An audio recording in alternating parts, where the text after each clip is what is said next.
বাশার আল আসাদের পতনের পর থেকেই সিরিয়ার ওপর হামলা অব্যাহত রেখেছে ইসরায়েলের বিমান বাহিনী। বৃহস্পতিবারও লাতাকিয়া এবং টাটার্সের বন্দর ও ক্ষেপণাস্ত্র গুদামগুলোতে হামলা চালিয়েছে ইসরায়েল। এদিকে ইসরায়েলের স্থলবাহিনী সিরিয়ার গোলান মালভূমির আরও গভীরে অগ্রসর হয়ে নিজেদের দখল সম্প্রসারণ করেছে। মানবাধিকার সংস্থাগুলো উত্তর পূর্ব সিরিয়ার পরিস্থিতি নিয়ে সতর্কতা জানিয়েছে, যেখানে বলা হয়েছে তুরস্ক সমর্থিত বাহিনী এবং কুর্দি বাহিনীর মধ্যে সংঘর্ষে 1 লাখেরও বেশি মানুষ বাস্তুচ্যুত হয়েছে। সিরিয়ার যোদ্ধারা লাতাকিয়ার উত্তরাঞ্চলে কার্দা শহরে ক্ষমতাচ্যুত প্রেসিডেন্ট বাশারের পিতা হাফেজ আল আসাদের সমাধি পুড়িয়ে দিয়েছে। বিদ্রোহী বাহিনীর নেতা আহমেদ আল সারা প্রতিশ্রুতি দিয়েছেন তিনি আসাদ সরকারের কুখ্যাত কারাগারগুলো বন্ধ করে দিবেন এবং আন্তর্জাতিক সহযোগিতায় সম্ভাব্য রাসায়নিক অস্ত্রের অঞ্চলগুলো সুরক্ষিত করবেন। অন্যদিকে সিরিয়ার অন্তর্বর্তীকালীন প্রধানমন্ত্রী মোহাম্মদ আল বাশির জানিয়েছেন তার প্রধান লক্ষ্য হল বিদেশে থাকা লক্ষ লক্ষ সিরিয়ান শরণার্থীকে দেশে ফিরিয়ে আনা এবং রাষ্ট্রীয় প্রতিষ্ঠানগুলো পুনরায় সচল করা। ডক্টরস উইদাউট বর্ডার্স জানিয়েছে উত্তর পূর্ব সিরিয়ায় তুরস্ক সমর্থিত সিরিয়ান ন্যাশনাল আর্মি এসএনএ বর্তমানে যুক্তরাষ্ট্র সমর্থিত কুর্দি নেতৃত্বাধীন সিরিয়ান ডেমোক্রেটিক ফোর্সেসের কাছ থেকে নিজেদের ভূমি দখলের চেষ্টা করছে। ত্রাণ সংস্থাটি জানায় সংঘর্ষে তাবকা, রাক্কা ও হাসাকা অঞ্চলের ৮০,০০০-এরও বেশি মানুষ বাস্তুচ্যুত হয়েছে।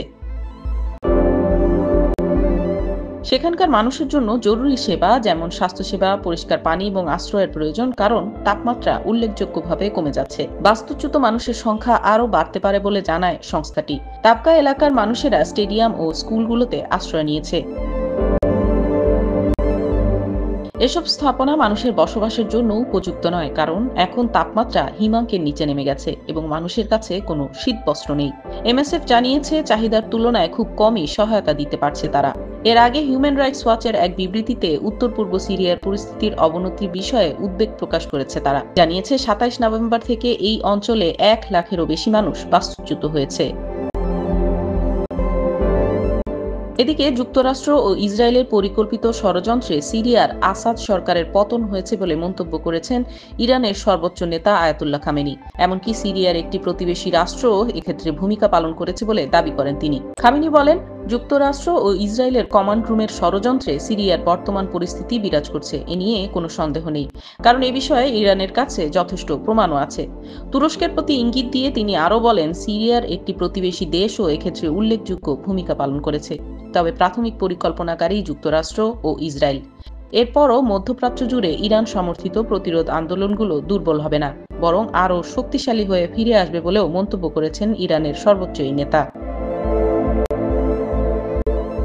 এদিকে দেশ ছাড়ার পর বাশার আল আসাদ এবং তার পরিবার এখন রাশিয়ার মস্কোতে অবস্থান করছেন। মানবিক বিবেচনায় তাদেরকে আশ্রয় দেওয়া হয়েছে বলে জানিয়েছে ক্রেমলিনের একটি সূত্র।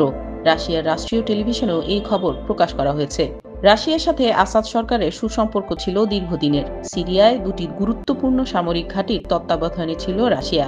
আসাদ সরকারকে ক্ষমতায় রাখতে সিরিয়ার ১৩ বছরের গৃহযুদ্ধেও রাশিয়ার উপস্থিতি স্পষ্ট ছিল।